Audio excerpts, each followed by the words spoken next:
Hey, what's up guys? I'm Pokerface Ash and welcome to my channel. Today I'm going to be doing something completely different and I hope you guys like this format. If you do, I'll do some more vlogs like this, but let me know what you guys think in the comments below. Today I am going over my 2-5 match the stack live stream game at TCH Austin where I literally ran like the sun. I was so hot, scorching the entire night. Every time I needed a hand, I got it, and whenever my opponents had a really good hand, I had a better hand. It was one of those nights you live for as a poker player. So anyways, let's get right into it. I hope you guys enjoy the vlog. By the way, this stream was so fun. I was playing with pretty much all of my friends, Bet on Drew, John Party, Ebony Kenny, and Caitlin. It was such a blast. Alright, so we don't have to wait very long before picking up a playable hand. There's a $10 straddle on, and I looked down at pocket 10s, under the gun 1, and I raised to $35. Ebony flats with King Jack of Diamonds in the hijack, and then William wakes up with kings in the small blind and he 3-bets to 165. I actually really like his 3-bet size here. He needs to go bigger being out of position and it's polarizing, so he's repping pretty much aces, kings, maybe ace king suited. However, he is pretty tight. I don't love my hand at this point given how tight William plays, but I'm gonna flat here, hope Ebony flats, and let's flop a set. So Ebony does flat as well, and we go 3 ways to a flop of ace 9-9 rainbow. William checks and now it's on me. My hand is good but not great, and just because William checks here does not mean he's capped. He's still uncapped. He can still have pocket aces or ace king in his range, so just because he checks it doesn't mean he's giving up, so to speak. So because of this reason I can't start betting, and I also have to worry about Ebony on my left, who can definitely have some suited aces in her hand. She can have like ace jack of diamonds, ace 3 of clubs, hands like that. So we check it through and the turn is a 5. William checks again, so now he is pretty capped at pocket queens, kings, or jacks, something like that. So I check again because of the same reasons I mentioned on the flop, and Ebony checks as well. So now we're all kind of laughing at this point, and the river is a deuce of hearts, and William checks again. Now I can't really rep anything. I would have to bet something massive if I wanted to get a hand like pocket kings to fold at this point. So I check, Ebony checks, William shows his kings, we all get a good laugh out of it, the fact that we checked all 3 streets, but I think I played my hand pretty well considering all the variables, and we're gonna move on to the next one. In this hand, Bet on Drew raises under the gun with ace 4, Caitlin calls with queen jack offsuit, and I'm on the button with king 5 of spades. I'm not gonna fold a suited king on the button in this game, so I make the call. We go 3 ways to a flop of king 9-3 with 2 clubs. Drew's gonna continue his aggression here, and he bets $50. Caitlin makes the call with her gut shot and backdoor flush draw, and I make the call as well with my king, and we head to a turn card. The turn is a deuce of diamonds, and Drew decides to check and Caitlin checks. When they both check it to me, I think their ranges are pretty weak at this point. Caitlin probably has some sort of draw type hand like she has, and Drew probably just has some ace high give ups at this point. And I think he would also start to check his queens, jacks, 10s, etc. So I think we're way ahead in this spot. They check it over to me, and I don't need to bet huge, so I decide on a bet size of $150. They both don't have much, so they let their hands go, and we take down hand number 2. In this hand, Caitlin raises the low jack to $15, and we're not sure what she had because there's some card reader errors. But I look down next to act with ace king offsuit, and I 3-bet to $50. And Star Fox is going to be very pair dense heavy here, maybe some suited Broadway type hands, but she does have to be concerned with Caitlin putting in the 4-bet, which Caitlin does reach for raising chips. She actually decides to put in the 4-bet to $275. So now it's back on me, and I have a decision here between flatting and raising. Caitlin is a very aggressive and very good player, so I know she doesn't just have to have nutted hands when she puts in the 4-bet in this spot, and I know that I block aces and kings. So I decide to put in the 5-bet, and if she jams, I'm ready to call off with ace king. So I do put in the 5-bet, and I raise to $725. Star Fox, of course, lets her hand go very quickly, and then Caitlin folds as well, so we take down about $325 without seeing a flop, and that's a pretty great result considering we had ace high. Alright, this is where things start to heat up for us a little bit, where I look down at king queen offsuit under the gun 1, and I raise to $30 over a $10 straddle. Only John Party calls, so we're going heads up to a flop of jack 7-5 with 2 hearts. He checks it over to me, and I think we have a great candidate to start barreling here. We have king high, so we don't have the best type of showdown hand. We also have backdoor hearts and backdoor straight possibilities, and there's a lot of great turn cards we can continue to barrel. On this type of board texture, I think I'm going to go a little bit bigger, so I bet $45. He makes the call, so we head to a turn card, which is an amazing card. It's the King of Hearts. So now we have top pair with a Queen High flush draw. He checks it over, and I think we can make a case for checking in this spot. We have the board kind of locked up. He probably doesn't have a very strong hand, but at the same time, we definitely can go for value here. So I did decide to put in a bet of $85. Unfortunately, he didn't have much to call us with, so he lets his hand go, and we're starting to pick up steam here after winning this pot.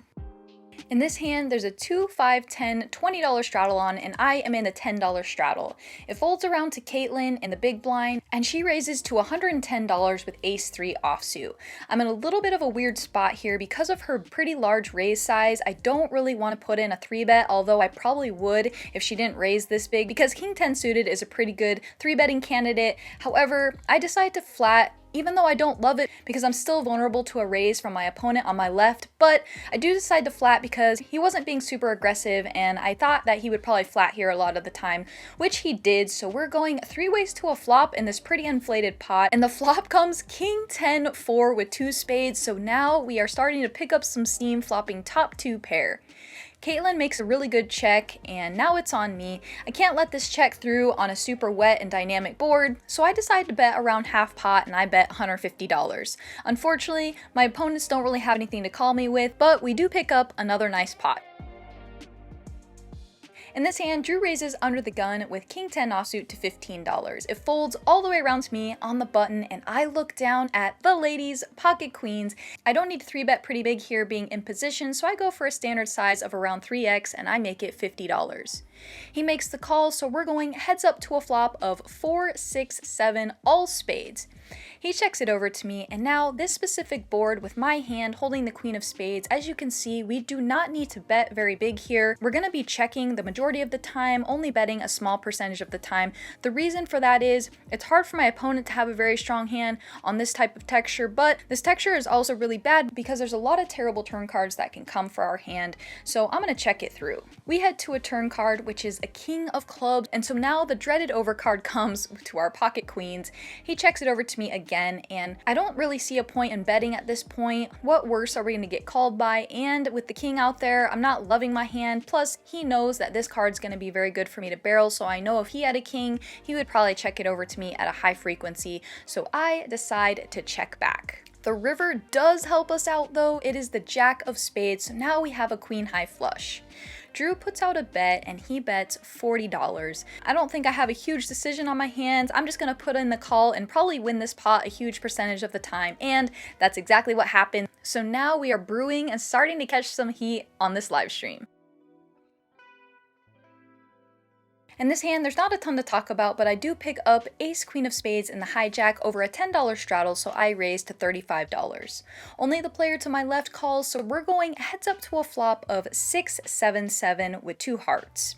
On this board, I think I should be down betting a decent amount of the time, but I'm not really entirely sure why I decided to check, but I checked and my opponent checked back. So now when he checks here, he's either going to have some sort of weak showdown type pair or he's going to have some ace highs. So we're heading to a turn card, which is an offsuit 8. I'm going to check again because now this card and this board is not good for my range. I can't really rep much, and I still could be good here a decent amount of time against some worse ace highs, so I check, and luckily my opponent checks as well. The river is the Jack of Clubs, and so now after not really repping much, I definitely don't need to bet when the Jack comes in, so I check hoping to get to a cheap showdown, and sure enough, that's exactly what happens. I check it back and we are good against ace 10. In this hand, I pick up Queen 10 offsuit in the low jack and I decide to open, and there's a $10 straddle on, so I raise to $30. Only Drew calls me on the button with 9, 6 of hearts, so we're going heads up to a flop. The flop is King 5, 7 with 2 hearts, so this board I don't have much going for me really at all. The king high boards are usually good for me to put in a bet, but this board texture can get pretty bad with the hearts out there, and we don't block hearts. On this type of board texture with my exact hand, I'm going to go for a little bit of a bigger sizing and pretty much give up when I'm called. So I decide to put out a bet of $50, and I'm really only going to continue in the hand unless I turn like a jack or an ace, something like that. So when Drew makes the call, I'm pretty much over the hand and ready to move on to the next hand. So the turn does bring the 3 of hearts, which is a terrible card. We don't have anything at this point. I check, he bets, I fold, and get out of there a little bit unscathed. Alright guys, so this is where things start to get pretty fun. So Ebony raises under the gun 1 with what she said was ace 3 of hearts. The folds all the way around me in the big blind, and I look down at pocket 6s. I'm happy to complete here, hope to flop a set against what might be a strong hand. So we go heads up to a flop of 5, 6, 10 with 2 hearts, so now we flop middle set and I am jumping for joy inside. I check it over to her and she bets $55. I don't see any point in just calling here with hearts out there because we're up against an uncapped range that can still contain aces, kings, queens, and jacks, so I put in the raise and I make it $150. She makes the call, so we head to a turn card, which is an absolute gin card for our hand. It is the 10 of hearts, so it brings Ebony the nut flush and it gives me a full house. Definitely gonna continue barreling here, and I bet $205. She just calls, and so now we're headed to a river card and a pretty decent pot. The river is a 9 of spades, so it's pretty much a blank, and now I have to decide on what type of hand she has and what I think I can get value from. At this point, I think she can have a 10 in her hand, aces, kings, queens, or jacks, and she can also have a flush, so I think we can go for a pretty large sizing here and get called by a lot of hands. Because the board is paired, a lot of her hands aren't gonna love piling in a ton of money on the river, even a 10 or a flush, because she knows a full house beats her. So I decided to go for about a 70% pot bet, and I make it $530. She thinks for a while she doesn't love it. She actually called out my exact hand and said, I think you would do this with 5s or 6s full, and she was totally right, but she did put in the call and I got paid in the biggest pot of the night so far. In this hand, we find ourselves in another dream spot where Caitlin raises on the cutoff to $15. I flat with ace 5 of spades on the button, and then the small blind decides to put in a very small 3-bet to $40. Caitlin's not gonna fold, and I'm certainly not folding, so we're going 3 ways to a flop. The flop is 3, 9, 7, and I just know my spade is gonna come on the turn. So our opponent actually bets $75 into this pot. Caitlin, of course, puts in the fold, and now it's on me. I'm calling here all day long. I don't need to put in a raise. He bet pretty big, so we're gonna call and hope to hit our spade on the turn.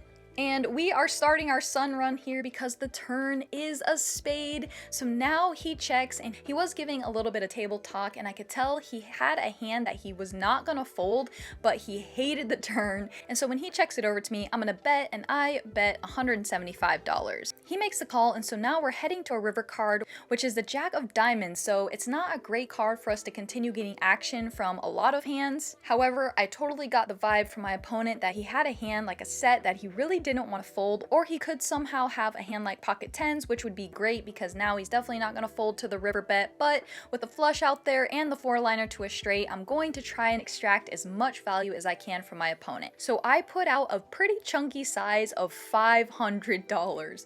My poor opponent is in the tank. He hates it, but he said, I don't think I'm good enough to fold this, and he tosses his chip in, and unfortunately his set is just not good here, and now we are absolutely on fire, picking up yet another pot on this live stream. In this hand, we're on a little bit of a heat check where I'm under the gun with 5-4 suited, and in some lineups, these types of hands are good to raise. This game was playing pretty snug. There wasn't a ton of action, so I think I can get this raised through a lot of the time, and we definitely want to always have board coverage. Board coverage is where from any position that we raise on any board texture, we can essentially flop the nuts or some type of nutted hand. So for example, if I only raise aces, kings, queens, jacks under the gun, and we get called by the big blind, and the flop is 2, 3, 4, and we never raise 5, 6 under the gun, our opponent's going to be able to take advantage of us because they know we can't have the nuts on that board. It's always good to mix up some suited hands in your opening ranges from early position. This one might be a little cuspy, but we're on a live stream and I'm on a heat check, so let's raise it up. I make it $15. Drew puts in the 3-bet to 50 with ace 4 of diamonds, and Star Fox also makes the call with king queen. John folds, and of course, now after raising with 5-4 suited, I'm not going to put in the fold, so I make the call, and we are going 3 ways to a flop of queen 4-8 with 1 spade. So we don't flop a terrible hand here. We have some backdoor possibilities, but we're up against 2 ranges, so it's likely that our hand is not good at this point. Drew bet $60, and we can turn a sneaky trips here with another 4. We could turn a 5 to cooler a hand like king queen, or we can turn spades and then possibly turn our hand into a bluff on the turn. So I decide to call, and we head to a turn which is a 9. Our opponent bets again, and now we just have to let our hand go. Okay, well, we still might be on a heater, but we'll let them win this hand. In this hand, Justin raises under the gun 1 with ace-king offsuit. I look down at 10-9 of diamonds in the hijack, such a beautiful hand. I decide to flat. It's a great hand that plays well multi-way, and so I elect to flat, and my opponent to my left decides to call with the jack-7 offsuit. I think he was getting a little bit tired of folding, so we are going 3 ways to a flop of 4, 8, 9 with 2 hearts. So we flop a top pair here, not the best kicker in the world, but we also do have backdoor straight draw possibilities. Justin decides to check, I check, and my opponent to my left bets $125. Justin makes the fold, and I don't think there's anything to do here other than make the call, so I call, and we're going heads up to a turn card. The turn is the 8 of diamonds. It's not a card that really changes much. I'm not sure my opponent would be betting 8x hands on the flop, so I check and then he checks. At this point, I think he's pretty capped to flush draws, maybe some weaker 9x holdings. I think he continues betting like ace-9 suited, so I'm not entirely sure what his range consists of at this point. I definitely didn't put jack-7 offsuit into it, so we're heading to a river card. The river is a 7, so it does bring in jack-10, but I do block that. So I check it over to him, and he's going to bluff at this with his pair of 7s, and he blocks the nuts with his jack, so he bets $200. I'm not exactly loving it in this spot, but at the same time, I have a pretty good hand. I don't think I can fold, but I did think about it for just a little bit before tossing in a chip to call. I think he can have a decent amount of bluffs in this spot. Any heart draw is gonna bluff, or some weird like gut shot overcard type hands like queen 10. So I put in the call, and we are good against jack-7 offsuit, and it feels like we can't lose a hand at this point.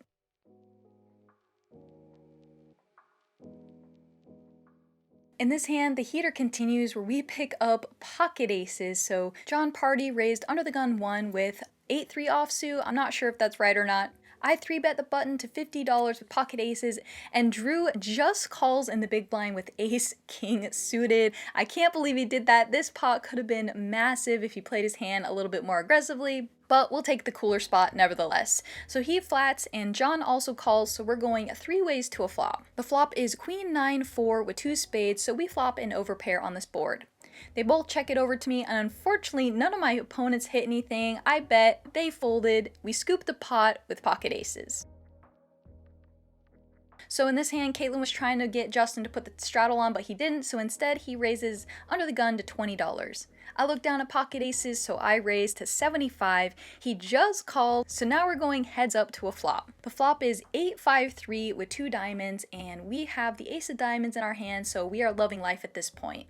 He checks it over to us, and on this pretty static and not super coordinated board, we're going to down bet to $60. He just calls again, so now we're heading to a turn card. The turn is the 10 of hearts. He checks, and now I'm going to start sizing up a little bit more. We still want to go with more of a catch-all sizing to try and catch most of his range with our bet sizings, so I bet 165. He just calls yet again, so now we're going to a river card, which is the ace, but we didn't even need it, and it actually wasn't a great card to see because it's a total action killer if he has a hand like queens or jacks, so he checks it over again. At this point, I gotta size down just a little bit. I don't know what I'm gonna get called by, because even if I was bluffing with a hand like ace-king of diamonds, I just got there on the river.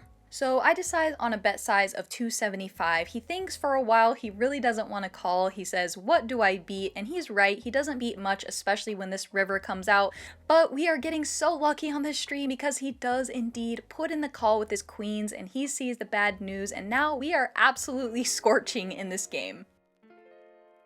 So that was actually one of the last hands I played for the night. The night felt like a total dream. Pretty much anything that I needed to go my way went my way, and I just sun run. It was a super awesome experience, and I've been loving playing on these live streams, and I had a killer month in October. Check out my stats here, and if you guys want an amazing app to track all of your poker stats, use Poker Analytics, and as you can see, I had an absolute killer month. It's been amazing, and guess what, guys? We are just getting started. November is gonna have so many circuit events and cash games. I'm headed to the Lodge, TCH Dallas, and all these amazing rooms. So again, if you guys enjoyed this style of vlog, please let me know in the comments below. And as always, thank you guys so much for watching. It's only up from here.